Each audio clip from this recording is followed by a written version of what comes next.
Praise the Lord. இன்றைக்கும் கூட உங்களை சந்தித்ததில் கர்த்தருக்குள்ளாக மிகுந்த மகிழ்ச்சி அடைகிறேன். இன்றைக்கும் கூட தேவன் நமக்கு ஒரு விசேஷித்த வாக்குத்தத்தத்தை தந்திருக்கிறார். வாக்குத்தத்தத்தை பெற்று அதற்குரியவர்களாக வாழ்வோமாக. பரிசுத்த அலங்காரத்துடனே கர்த்தரை தொழுது கொள்ளுங்கள். பூலோகத்தாரே, நீங்கள் யாவரும் அவருக்கு முன்பாக நடுநடுங்கள்.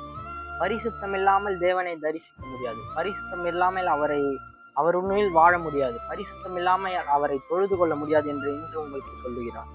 பரிசுத்த அலங்காரத்துடனே, உலகத்தின் அலங்காரத்தை வெறுத்து பரிசுத்தமாய் அவருடைய அலங்காரத்தை பெற்று அதன்படி அவரை ஆராதிப்போமாக. பூலோகத்தாரை, பூமியில் வாழ்கின்ற யாவும் எப்பேற்பட்ட உயிராக இருந்தாலும் அவருக்கு முன்பாக நடுநடுங்க வேண்டும். நடுநடுங்கும். பூலோகத்தில் உள்ளவரை, பூமியில் உள்ளவரை அவரை தாழ்பணிந்து தாழ்மையுடனே வாழ்வுமாக. ஆக இந்த வாக்குத்தத்தத்தை பெற்று இதற்குரியவர்களாக இருக்குமாக. இயேசு கிறிஸ்துவின் மூலம் ஜெபித்து முடிக்கிறேன் பிதாவே. ஆமென்.